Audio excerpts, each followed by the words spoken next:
आदि ज्योतिषकारी चिंतामणि पार्श्वनाथ भगवान की जय। संत श्रोमणी आचार्य भगवान गुरुदेव श्री विद्यासागर जी महाराज की जय। पूज्य आचार्य श्री समय सागर जी जी महाराज की जय। जय बोलो निर्यापक्ष योग प्रणीत अध्यात्म योगी मुनि श्री वीर सागर जी महाराज की जय। मुनि संघ की जय। नमोस्तु महाराज। परिवार में खुशियां तब होती हैं जब एक दूसरे के प्रति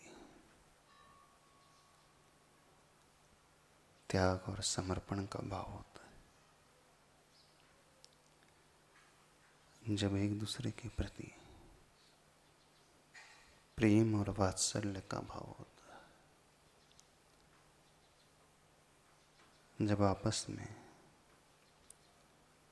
संबंध अच्छे बने रहते हैं।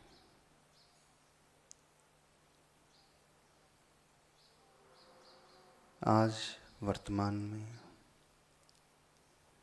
प्राय हर परिवार में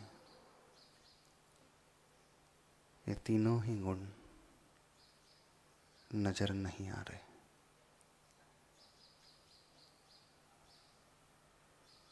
आज प्राय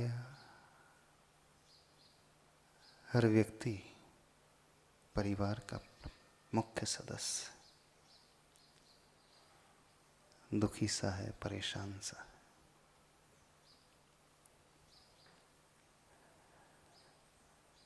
एक बात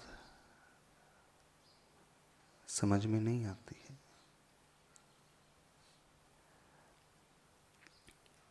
हम किसी के दोष को जान करके, पहचान करके भी कई बार इग्नोर कर देते हैं, उस ओर ध्यान नहीं देते। सामने वाला गलती करता है, हम समझ रहे हैं कि वो गलत है, उसे ऐसा नहीं करना चाहिए। सामने वाला क्रोध से भर उठता है, बहुत अधिक गुस्सा करने लगता है, फिर भी हम उसे उस ओर ध्यान नहीं देते। हो सकता है कई बार वो अभिमान में भर करके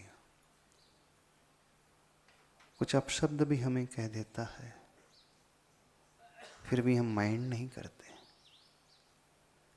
कई बार ऐसा भी हो सकता है वो अपने स्वार्थ के लिए थोड़ा बहुत हमसे झूठ भी बोल देता है, फिर भी दृष्टि उस ओर नहीं जाती। कब ऐसा होता है? कई बार वो मानसिक रूप से भी हमारे प्रति कुछ गलत भाव रख जाता है, शारीरिक रूप से भी कुछ ऐसा उससे हो जाता है, हम उसे क्षमा कर देते हैं। उदाहरण के माध्यम से उसे समझे। माँ उस गोद के बच्चे को खिलाती है, संभालती है, नहलाती है, धुलाती है। वो गोद का बच्चा गंदगी भी कर देता होगा, कई बार लघु शंका दीर्घ शंका भी कर देता होगा, और उन कपड़ों में कर देता होगा जब आप तैयार हुए हो, बैठे हो, मान लो किसी पार्टी में जाने के लिए तैयार होकर के बैठे ही हो, अच्छी साड़ी आपने पहनी हो, श्रृंगार करके बैठे हो, उस बच्चे को गोद में लिया और उसी समय उसने गंदगी कर दिया, तो माँ क्या करती है? कितना मारती है उस बच्चे को? क्यों नहीं मारती? वो साड़ी बड़ी कीमती थी, पार्टी वियर थी, विशेष रूप से पार्टी के लिए ही उसे खरीदा था। उस फंक्शन को अटेंड करना था, शादी का फंक्शन था, और बहुत पहले से सपना संजोया था इस फंक्शन में इसी साड़ी को पहनना। सामान्य दिनों के लिए नहीं, विशेष दिनों के लिए बचा करके रखी थी और खरीद करके इसलिए लाई गई थी कि वो शादी का मांगलिक कार्यक्रम है जिसका इंतजार कई दिनों से नहीं कई महीनों से हो रहा हो, और उसी की आपकी पूरी तैयारी भी थी और आप जाने को थे ही। उस समय की ये कंडीशन है, गोद का बच्चा आपकी उस साड़ी में गंदगी कर दे तो क्या होता है? उस समय रिएक्शन माँ का कैसा होता है? बच्चे को उठा करके नीचे पटक देती है, वो पटक देती नहीं, पटकती। दो चार गाल पे जड़ देती है, नहीं जड़ती है। अच्छा, मुख से कुछ कहती होगी, ठीक है, हाथ पैर नहीं चला रही हो, नहीं हाथ से नहीं मारा, उसे पटका भी नहीं उठा करके, कहीं फेंका भी नहीं, फेंकता तो कोई नहीं होगा, माँ फेंकेगी तो नहीं उठा कर। अच्छा, मुख से कुछ कह तो देती होगी, हाँ। अब वो भी उस साड़ी को उसने गंदी की जो सबसे कीमती थी आपकी, और विशेष फंक्शन के लिए आप तैयार होकर के निकलने ही वाले थे, तब की वो दशा है। रिएक्शन कैसा है? शरीर से नहीं हो पा रहा, मान लीजिए शब्दों से तो होता होगा, इरिटेशन होने लगेगा, चिड़चिड़ाहट होने लगेगी। गाली दे दोगे बच्चे को? नहीं, गाली नहीं दोगे, मारोगे भी नहीं, गाली भी नहीं दोगे, क्या करोगे? क्षमा कर देते बच्चे को।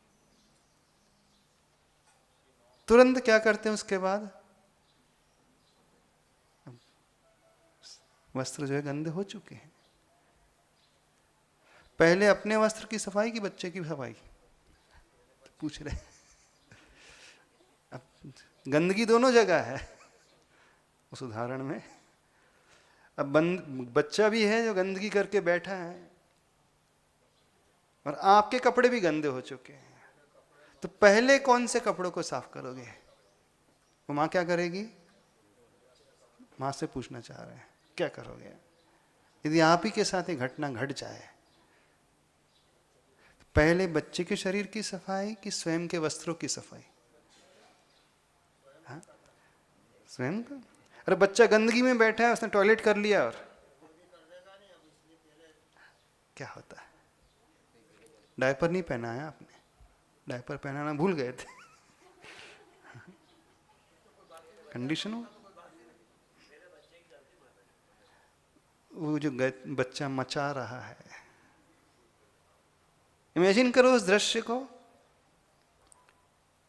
शायद माँ पहले बच्चे के शरीर को नहीं इस प्रकार से कर दे कि थोड़ा सा वो गंदगी और ना करे, फिर बाद में अपने वस्त्रों की सफाई। ऐसी होता है? क्यों उस गंदगी को वो बर्दाश्त कर जाती है? क्यों उसके चेहरे पर कोई रिएक्शन नहीं आता है, कोई क्रोध की झलक भी नहीं आती है? और जबकि गंदगी की गई है और वो भी कीमती वस्त्रों पे की गई है, और वो भी उस अवस्था में जब आप सज धज के तैयार हो चुके थे। हो सकता है कि नहीं हो सकता ऐसा? बच्चा 6 महीने का है, बड़ा नहीं है। क्यों व्यक्ति ज्यादा झुंझलाता नहीं है, ना उसे मारता है ना उससे कुछ कहता है, तुरंत उसे संभालने के लिए तैयार हो जाता है, फिर बाद में अपने को संभालता है। जहां तक हम समझते हैं ऐसा ही रिएक्शन होता। कारण क्या उसके पीछे? कोई कारण तो होगा। अपनापन है, उसके प्रति उसका प्रेम है, वात्सल्य का भाव है। तो जहां प्रेम और वात्सल्य आ जाता है, व्यक्ति उस ग्लानि को भी जीत लेता है, उस क्रोध को भी जीत करके आगे बढ़ जाता है, उसकी गलतियों को क्षमा कर देता है, या यूं कहे इग्नोर करके आगे बढ़ जाता है, ध्यान ही नहीं देता उस ओर। और यह भी याद रखें, ऐसा नहीं कि बाद में बदला देती है माँ, बोले अभी तो ठीक है अभी संभाल लो फिर बाद में निपटाऊं, ऐसा नहीं, ऐसा नहीं करती ना। रंच मात्र में भी माँ के चेहरे पे भावों में कुछ इस प्रकार का परिवर्तन नहीं आता। कहने का अभिप्राय है जहाँ वात्सल्य होता है वहाँ हमें सामने वाले की न गंदगी नजर आती है और न ही कोई कमी नजर आती है, उसके दोष को भी वह भूल जाता है। और जहां द्वेष का भाव होता है, वात्सल्य नहीं होता है। अब दूसरा केस थोड़ा सा रिवर्स कर लें, बच्चे को बदल लें, पड़ोसी का बच्चा आपकी गोदी में था, ठीक है, और आप तैयार होकर के बैठे थे, अब उसने गंदगी कर दी, अब क्या रिएक्शन होगा थोड़ा सा बता। सेम एज इट इज रहेगा कि कुछ बदला हुआ रहेगा? आपके बच्चे ने गंदगी की थी, आपके चेहरे में कोई शिकन नहीं आई, और पड़ोसी के उतने ही छोटे बच्चे ने उन्हीं वस्त्रों में, कीमती वस्त्रों में गंदगी कर दी, तो क्या करेंगे? परिणाम बिगड़ेंगे, भाव ऊपर नीचे होने लगेंगे, झुंझलाने भी लगोगे। मारोगे तो नहीं उसे भी, लेकिन दिमाग तो खराब हो ही जाएगा। हाँ? बच्चे को तो नहीं सुनाएगी वो, लेकिन उसकी माँ को अवश्य सुना देगी, सुना देगी ना। डायपर पहना करके लाना चाहिए, ऐसी ला लेते हम, क्या हमें क्या पता डायपर नहीं पहना। अब समझे, अंतर समझने की कोशिश करें। बच्चा वो सुंदर था, जो दूसरा पड़ोसी का बच्चा था वो सुंदर था। आपका बच्चा उतना सुंदर नहीं है, पड़ोसी का बच्चा ज्यादा गोरा ना रहा, चेहरा उसका बहुत मासूम, और आपका बच्चा एकदम सांवला बोल दे, काला बोल दे, क्या बोल दे, काला कलूटा बोल दे, कैसा हुआ? हो सकता है आपके बच्चे के चेहरे पे चिचक के दाग भी हों, हो सकता कि नहीं हो सकता? चिचक के दाग भी हो, सांवला सा वर्ण भी हो, और दिखने में अच्छा भी नहीं है। और जो बच्चा आपकी गोदी में था वो निबर का, बड़ा सुंदर, गोरा नारा, मनमोहक, मासूम सा चेहरा और खिलखिलाने वाला। अब इसके भीतर सारी क्वालिटीज मौजूद हैं, और आपके बच्चे के भीतर ना शारीरिक क्वालिटी है और ना ही भीतरी क्वालिटी, समझ ले। अभी आपका अपना बच्चा जब गंदगी करता है तो आपको कोई अंतर नहीं आता है, और पड़ोसी का जो दूसरा बच्चा है, दिखने में भी सुंदर और गुण भी अच्छे हों, और वो कुछ गलत कर देता है, तो क्या भाव आ जाता है? क्या भाव आ जाता है? झुंझलाहट का भाव। हो सकता है आप उसे चिल्ला भी दो, क्रोध भी कर दो। यदि उस पर नहीं चिल्ला पा रहे हो तो उसकी माँ के ऊपर तो निकाल ही दोगे अपनी भड़ास, निकाल देते हो ना। अब अंतर समझे, एक बच्चा जो गुणी नहीं था, लेकिन उसके प्रति वात्सल्य का भाव था, तो उसकी सब कमियों को आपने बर्दाश्त कर लिया। और दूसरा बच्चा जो सुंदर, गोरा, नारा और गुणी, उसने थोड़ी सी कुछ गलती की तो आप झुंझला जाते हो। बात को समझ में आ रही? जहां अपनत्व होता है, जहां वात्सल्य और प्रेम होता है, हम सामने वाले की हर कमी को नजरअंदाज करके आगे बढ़ जाते हैं। और जिस परिवार में, जिस स्थिति में वात्सल्य और प्रेम ना हो, तो हमें उसकी अच्छाई भी अब अच्छी नहीं लगती है। उसके गुण भी हमें अच्छे नहीं, हम गुणों में भी दोष खोजने लगते हैं, और जहाँ प्रेम वात्सल्य होता है दोषों में भी हमें गुण से ही नजर आने लगते हैं। ऐसे ही होता है, साइकोलॉजी ऐसी चलती है ना। बात कुछ समझ में आ रही? यदि व्यक्ति चाहता है कि उसके परिवार में खुशियां रहें, कब संभव है? जब प्रेम और वात्सल्य का व्यवहार होगा एक दूसरे के प्रति, तो हम हर हाल में बड़े आनंद से रह सकते हैं। और जहां उसकी कमी होगी वहां आपको अच्छाइयां भी नजर नहीं आएंगी। आप लोगों की क्या स्थिति है?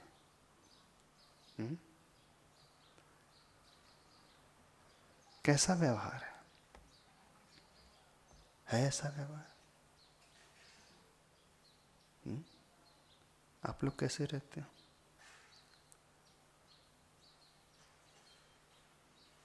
घी की बूंद को जल में डाल दिया जाए तो घी कहाँ रहता है? ऊपर, ऊपर ही तैरते रहता है। यदि उस पानी को गड़बड़ कर दिया जाए तब क्या होता है? गर्म पानी में तेल अथवा घी डाला है, ऊपर रहता है। अब उसी जल को जिसमें तेल मिला है और उसे गड़बड़ कर दिया जाए तो तेल कहाँ रहेगा? पानी में मिल जाएगा कि वापस ऊपर आ जाता? आपने गिलास से दूसरी गिलास में मिलाया और 2 मिनट के लिए रखा, क्या होगा?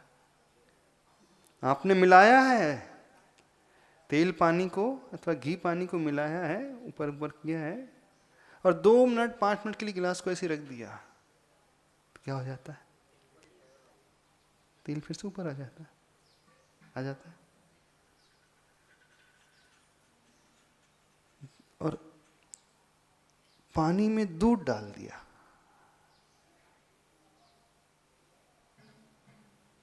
तो दूध ऊपर रहता है, पानी के रहता है। कैसा हो जाता है वो? अब उसी दूध से घी ना निकला है, उसी दूध में से घी निकला है, घी ऊपर ही रहता है, पानी के रहता पानी के साथ ही है, पर ऊपर ऊपर रहता है। और वह दूध जब पानी में मिल जाता है तो एक में खो जाता है, हो जाता। आप जिनके साथ रहते हो परिवार में, घी पानी की दूध पानी की तरह कैसे रह रहे हो? पूछ रहे हैं आपसे,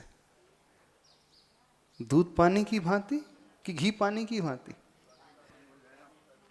दोनों एक साथ हैं, एक ही छत में के नीचे रह रहे हैं सब लोग, एक ही छत के नीचे रह रहे हैं, एक ही घर में रह रहे हो। तो बताइए आपका संबंध कैसा है? नहीं महाराज जी, जल से भिन्न कमल ऐसा है? जल में रहते हुए भी जल से ऊपर जैसे वो घी रहता है, ऐसा रहते? हाँ, ये सत्य यही है, घी जल में ही है, लेकिन वह घी कभी मिलता नहीं है जल से। वो अपने अस्तित्व को हमेशा पृथक बनाए रखता है। बाहर से ये दिखेगा कि वो जल के साथ है, पर उसका अस्तित्व अलग ही रहता है, कभी मिलता नहीं। आप लोग भी ऐसी हैं शायद, ऐसी हो ना? बच्चे और पिता, माँ और बहू, कैसे दो भाई अथवा सास और बहू। थोड़ा सा पूछ रहे हैं, बता दीजिए। उदाहरण समझ में आ रहा है? आप घी हो कि जल हो? थोड़ा सा ये भी हम पूछ लें। आप घी बन करके रहते हो कि जल बन करके रहते हो? क्यों जुनेश जी, क्या बन करके? नहीं, साथ साथ रह रहे हैं, बिल्कुल एक ही घर में रह रहे हैं। एक ही घर में रह रहे हैं, उतने ही रूम हैं, और शायद भोजन भी साथ साथ करते हो। एक ही किचन है, एक साथ भोजन बनता है। आपका संबंध कैसा है? घी पानी की भांति?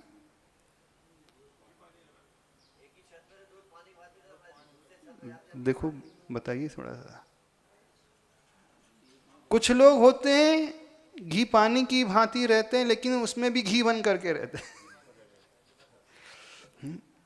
घी है, वो हमेशा ऊपर रहता है। घी जो है गुरु रहता है, और गुरु जो होता है हमेशा ऊपर रहता है। गुरु के नीचे सब रहते हैं, है ना? गुरु को ऑर्डर चलता है। गुरु करते हैं ना भारी, जो भारी होता है वो ऊपर रहता है, पर भारी वस्तु तो नीचे जाती है। भारी वस्तु तो हमेशा नीचे जाती है। अब घी भारी है कि पानी भारी है? घी भारी, जल भारी, कौन भारी है इसमें? घी भारी है ना। अब भारी होकर के भी ऊपर कैसे रह रहा है वो? बड़ा आश्चर्य लगता है। अच्छा, पानी उसका आभारी है। समझिए, विचार कीजिए। परिवार में एक व्यक्ति है पानी की भांति, एक व्यक्ति है घी की भांति। अब उसमें दो दृष्टिकोण है। एक दृष्टिकोण ये है कि घी ने पानी को दबा दिया और ऊपर आकर के बैठ गया, और दूसरा दृष्टिकोण है पानी स्वयं नीचे बैठा और उसने घी को ऊपर का स्थान दे दिया। क्या हुआ इसका अर्थ? दृश्य की जैसा है। घी ऊपर तैर रहा है, पानी नीचे है। एक वह स्थिति भी हो सकती है कि घी ने जबल को दबा दिया और ऊपर आकर के बैठ गया है, और एक यह स्थिति भी हो सकती है कि उस जल ने स्वतः ही घी को ऊपर स्थान दे दिया है। वो इतना विनम्र है कि नहीं, आप बड़े हैं तो आप ऊपर रहें, मैं छोटा हूं, मैं नीचे ही रहूंगा। आप कौन हो? घी हो, जल हो, क्या हो? घी और जल की भांति रहते हो। तो दूसरा एग्जाम्पल था, दूध है और जल है, कि दूध और जल जैसे हिलमिल जाते हैं, एक में एक हो जाते हैं, वैसे रहते हैं। आपका भी संबंध है ना, कोई ना कोई संबंध तो होगा। हाँ, भाई बहन का संबंध होगा, दो भाई का संबंध होगा, पिता पुत्र का संबंध होगा, हस्बैंड वाइफ का संबंध होगा, दो बहनों का संबंध होगा। दूध और पानी का संबंध है, और घी और पानी का संपर्क है। डिफरेंस बिटवीन संबंध एंड संपर्क क्या होता है? संपर्क में एक साथ रहते हुए भी मिले हुए नहीं रहते हो, और संबंध में दो रहते हुए भी वो एक नजर आते हैं।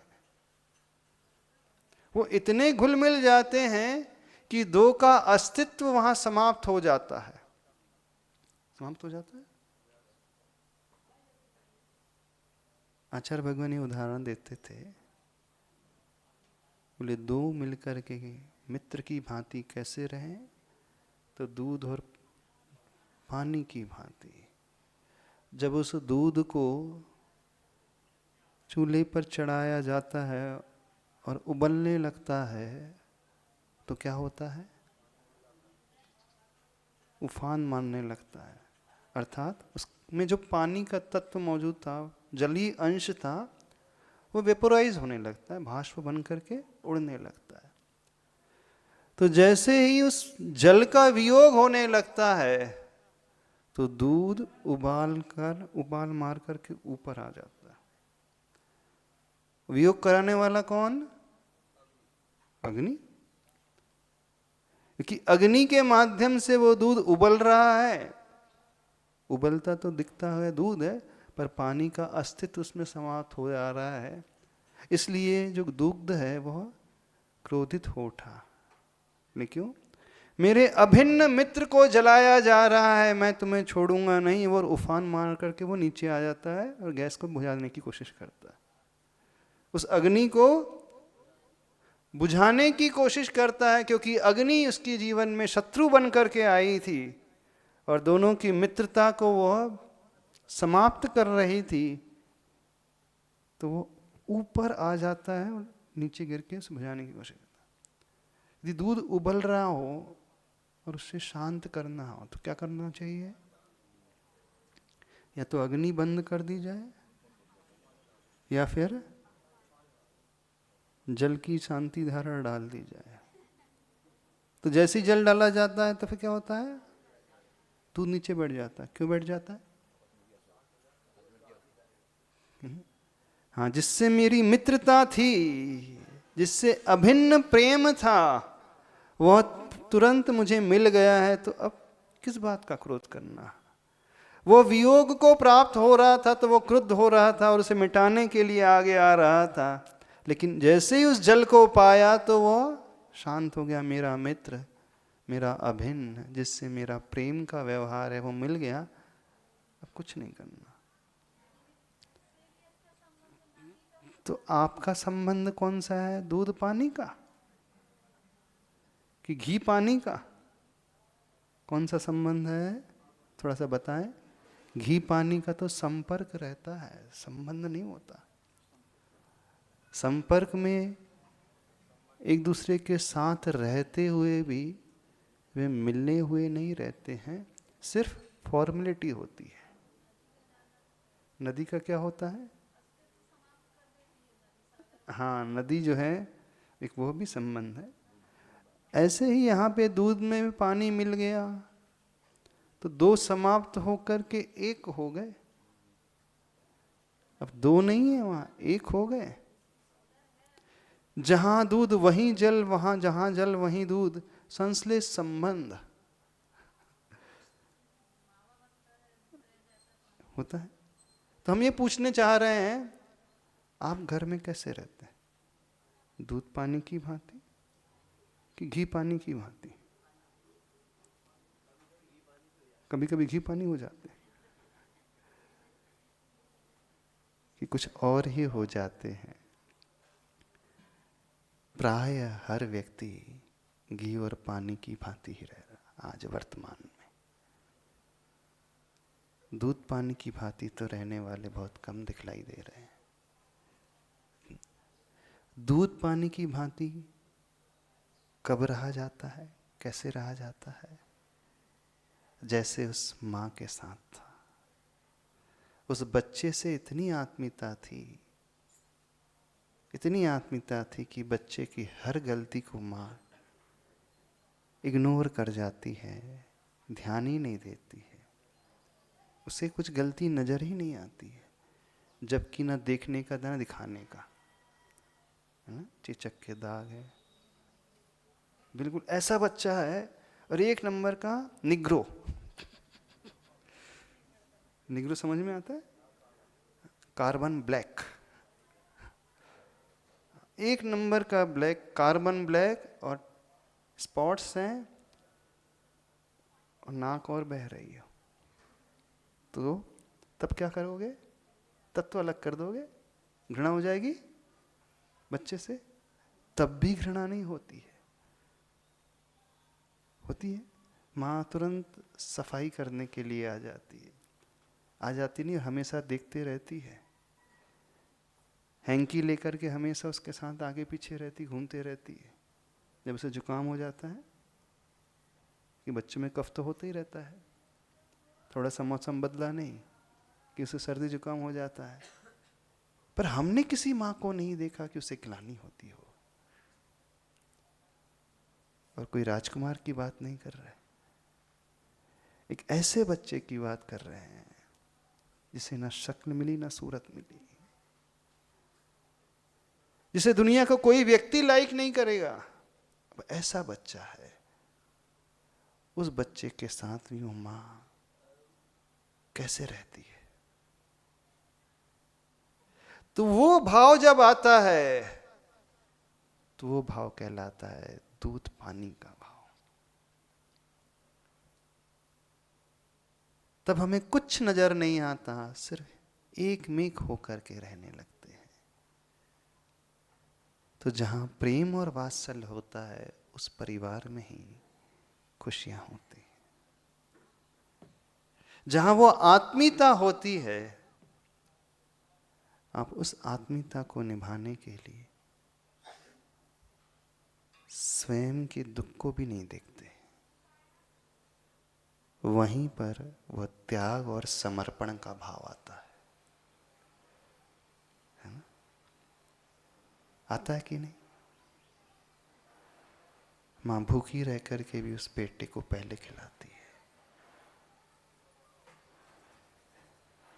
घर में आपने सवेरे से खूब मेहनत की और बहुत अच्छा भोजन बनाया,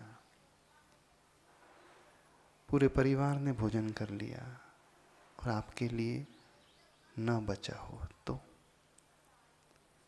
क्या करोगे?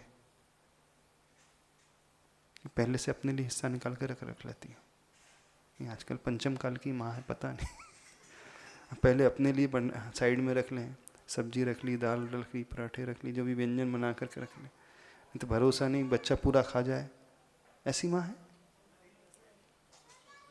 सपोज बच्चे ने पूरा खा लिया और आपके हिस्से का भी खा लिया, तो क्या होता है? उस समय तो दिमाग खराब होता होगा। 6 बजे से लगे हैं, 11 बज गए, मेहनत करते करते थक चुके हैं, शरीर साथ दे नहीं रहा है, और बहुत अच्छा टेस्टी भोजन मिला है, बना है उस दिन, और सब बड़ी प्रशंसा कर रहे हैं, और जिसने बनाया उसके लिए कुछ भी ना बचे उस माँ के लिए, तब तो दिमाग खराब होता होगा। हाँ, होता है? क्यों नहीं होता? अब आप भूखे और रहें, मेहनत भी आप करें, और बच्चे को कुछ लगता भी नहीं कि जिस माँ ने बनाया है पहले उसके लिए छोड़ दे, उसके लिए बचा दे, कुछ तो उसे खिला दे। यानी उस त्याग को भी करने को तैयार हो जाते हैं। अच्छा, जब बच्चा पूरा खा लेता है उस समय खुशी होती है कि विकल्प आता है? थोड़ा बहुत तो आता होगा, थोड़ा बहुत तो लगता तो होगा। और सपोज उस दिन बड़ा टेस्टी बना हो भोजन, जब सब प्रशंसा कर रहे हो, और आपके लिए ना बच पाए, तब तो भी नहीं होता है ऐसा।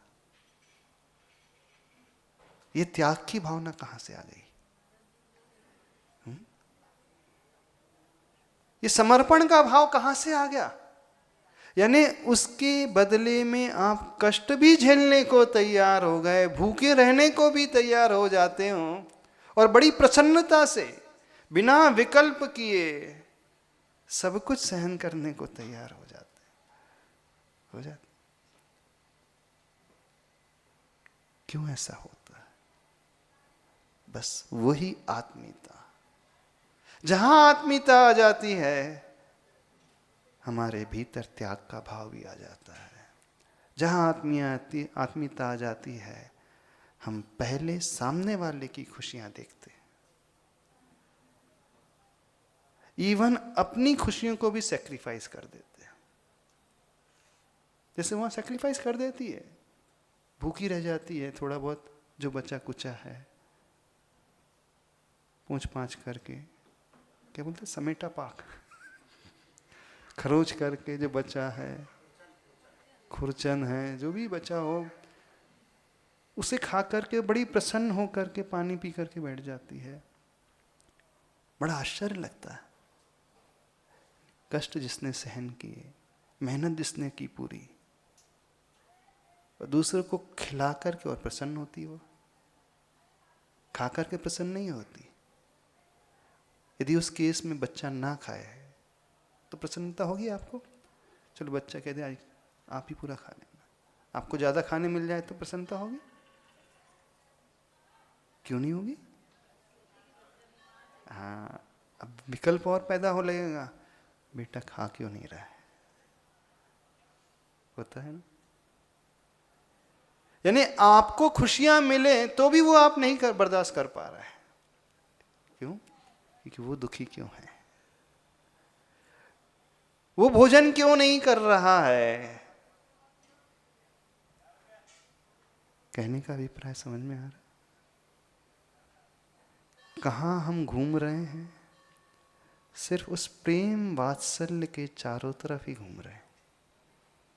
चाहे हम त्याग की बात करें, चाहे हम समर्पण की बात करें, चाहे कष्ट सहन करने की बात करें, चाहे खुशी पाने की बात करें, चाहे दूध पानी की भांति एक में होकर के मिलकर के रहने की बात करें, सबका सार कहाँ आ रहा है? प्रेम और वात्सल्य। बस यदि वो आ जाए तो जिंदगी बड़ी आसान और खुशनुमा हो जाएगी, वातावरण बड़ा अच्छा हो जाएगा, संबंध बड़े निर्मल होंगे। फिर वहां संवाद शुरू होता है ना? वहां अच्छा संवाद होता है। इसमें व्यक्ति दूसरों को पहले समझता है, उसके भावों को समझने की कोशिश पहले करता है, उसके सुख में ही वह स्वयं के सुख को तलाशता है, और उसके दुख में वो स्वयं दुखी हो जाता है। जिस घर में यदि ऐसा माहौल है तो वो घर कैसा है? अच्छा, आपका घर कैसा है? थोड़ा सा पूछ ले। कौन सा, डालडा घी शुद्ध घी वाला? हाँ? कौन सा है? घी भी डालडा है और पानी भी कौन सा? प्राय आज जो दृश्य नजर आता है, घी पानी वाला दृश्य नजर आता है, कोई नजर आता है?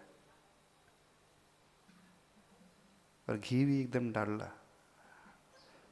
वो भी ढंग का नहीं है, और पानी भी जो है जिसका वाटर, जिसका TDS लेवल वेरी हाई, ऐसा जल है जो गंदा है, शुद्ध नहीं है, जिसमें सॉल्ट बहुत ज़्यादा मिले हैं, जो स्वास्थ्य वर्धक नहीं है। और आप कैसे रह रहे हो? तो थोड़ा सा करना क्या है, अपने गुरु पने को छोड़ना है। छोड़ोगे तो थोड़ा सा नीचे आ जाओगे, मिल जाओगे, वहाँ खुशियाँ पैदा होनी शुरू हो जाएगी। और नहीं है तो एक साथ रह कर के भी अलग अलग रहोगे। कुछ परिवार के सदस्य एक साथ नहीं रहते हैं, बेटा बहुत दूर भी रहता है तो भी वो अच्छा भाव रहता है, होता है ना? दूरोपी न दूरस्थ यस हृदय सुनास्ति, ऐसी कुछ लोग हैं। समीपो अपि दूरस्थ, ऐसा कुछ है। दूर रह कर के भी वह दूर नहीं है जहाँ हृदय मिलता है, और समीप रह कर के भी समीप नहीं है जहाँ हृदय नहीं मिलता है। दूर रह कर के भी वह समीप में है जहाँ हृदय मिल जाता है, और निकट रह कर के भी वह दूर है जहाँ हृदय नहीं मिलता। क्या स्थिति है आप लोगों की? निकट रह कर के भी बहुत दूर है, ये स्थिति है ना? समीपस्थोपि दूरस्थ, बिल्कुल ऐसी स्थिति है। समीप में स्थित होकर के भी दूर स्थित है। यो यस हृदये नास्ति और दूरस्थोपि समीपस्थ यो यस हृदय अस्ति। दूरस्थ होते हुए भी वो समीप है जो उसके हृदय में हो जाता है। जहां आत्मीयता होती, जहां प्रेम वात्सल्य होता है, क्षेत्र की दूरी होते हुए भी मन की दूरी नहीं होती है। मन से वो हृदय में ही रहता है।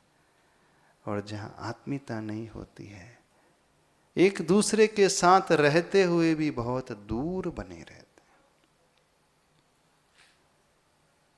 क्या हाल है आप लोगों का? महाराज जी एक साथ रह रहे हैं लेकिन घी और पानी की भांति। ऐसे रह रहे हो ना? तो समझने की कोशिश करें। थोड़ा सा अपना भारी भरकम जो रूप है उसे हल्का बनाना सीखें। कब नहीं मिल पाते, आत्मीयता कब नहीं हो पाती है? जब घी अपने आप को हमेशा गुरु मानता रहता है। जहां अहम का भाव पैदा हो जाता है, वो हमेशा दबा करके रखने की कोशिश करता है। वो ऊपर बैठ करके रहने की कोशिश करता है। वो कभी नीचे नहीं आता। तो आत्मीयता वहां नहीं आती जहां अहंकारिता आ जाती है, जहां भारीपन आ जाता है, जहां ये भाव आ जाता है आई एम समथिंग। ये भी नहीं, आई एम एवरीथिंग। ये वाला भाव आता। मैं कुछ हूं ऐसा नहीं, मैं ही सब कुछ हूं। मेरे अलावा और कुछ कोई है ही नहीं। जहां ये वृत्ति आ जाती है वहां सब कुछ समाप्त हो जाता है, कुछ नहीं बचता। और जब वो दूध पानी की भांति मिल जाते हैं, दूध का नेचर अलग है, जल का नेचर अलग है। लेकिन दूध बड़ा होते हुए भी उस जल को आत्मसात कर लेता है। महत्ता जो दूध की है, देखना, दूध कीमती है, जल की कोई कीमत नहीं। ऐसी है ना?